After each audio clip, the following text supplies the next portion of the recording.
What's going on, everybody on YouTube? All of my One Pride family, Detroit Lions fans. It's your boy King. This is part one of the Detroit roster cut series.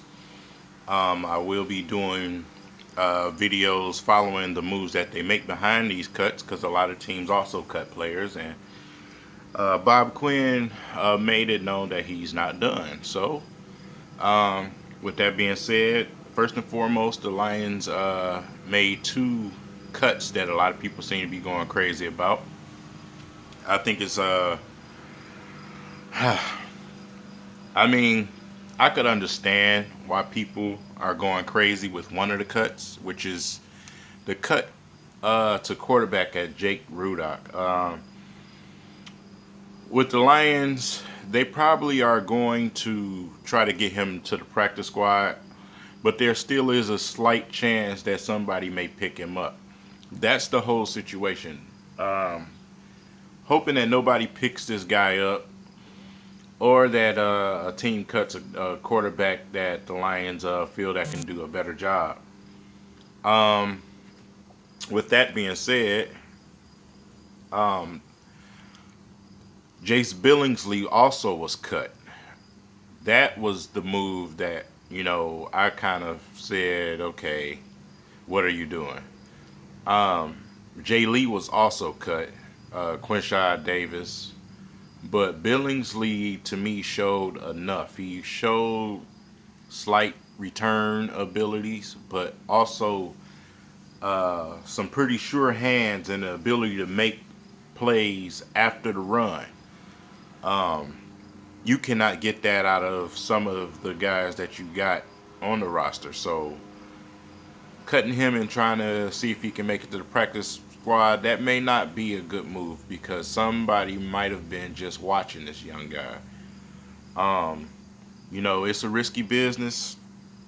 It's definitely a risky business for them to play the waiver game.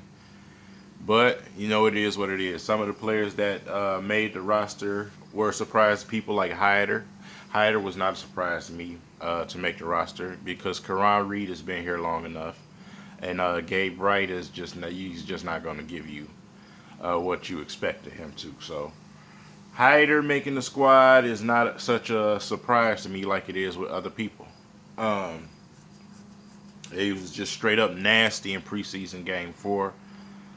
Um, but yeah, it's some pretty surprising moves as far as the cuts and the roster go. Alex Carter was cut. Also, Walls was cut. Feeney was cut. They made some cuts, man, and a lot of fans are not happy with him. But like I said, it's understandable if you don't understand the strategy that Bob Quinn is trying to do.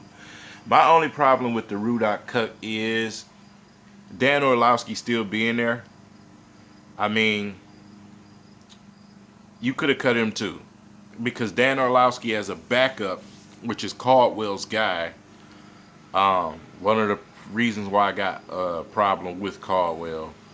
Um, Dan Orlovsky is horrible. He's terrible. There's no reason for this guy to still be on the roster. There's no if he can this or that. There's no possibilities. There's nothing. This guy should be gone. So that's the main reason why I feel like a lot of fans got a problem with uh, the Ruddock cut.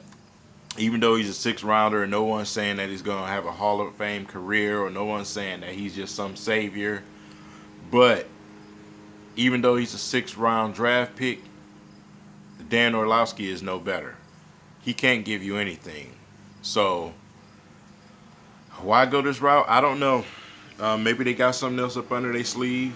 I know that Justin Forsett was cut from the Ravens. Mark Sanchez was cut. Um, Bradford was traded to the Vikes.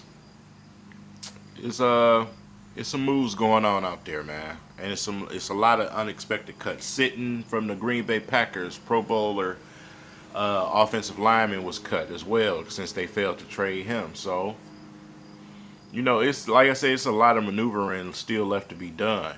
Uh, the goal today, people, was to get the roster to 53 man. That's not saying that the Detroit Lions are done making moves or whatever they plan to do. So, coming from me, hold your horses. Let's just give Bob Quinn a chance to see what he's trying to do. If they keep Dan Orlovsky, you got every right to just slander Jim Caldwell, because that is ridiculous that this man is still on this roster, even though he's already been, previously signed or whatever. It's about developing. You're developing a young quarterback behind your star quarterback. You've seen Aaron Rodgers get developed behind Brett Favre. Even now, Garoppolo behind Tom Brady. With Tom Brady, facing situations, they got Garoppolo who can step in. It's just like the Denver Broncos, man. They cut him, and they're going to go with the rookie Lynch as the backup quarterback, because they was developing him, but they didn't expect him to develop that fast. And that's the thing. You have to have young quarterbacks to come in behind these star quarterbacks and develop. That's what winning teams do. It's not what the Detroit Lions do. That's what winning teams do. Detroit Lions, they go out and get some players that's end of their career, that's been in the league and haven't done nothing. We had a good backup at one time with Sean Hill, but that's that. And hey, we'll see what happened, man. But if you disagree with anything I'm saying, leave it in the comments. That's fine. If you don't understand the strategy and you want to know a little bit more, just drop me the question in the comments. I'll try my best to answer it. Leave anything that you got in the comments, and your boy definitely try to get back with you. But this is just part one to this week coming. I'm going to be doing videos as the Detroit Lions move with updates on the roster. So they don't have much time. That's why I said this upcoming week. We got a game next Sunday. So we'll see what the Detroit Lions do, man. It's your boy King. Leave it in the comments. Hit the like button for your mans. I'll catch up with you guys later.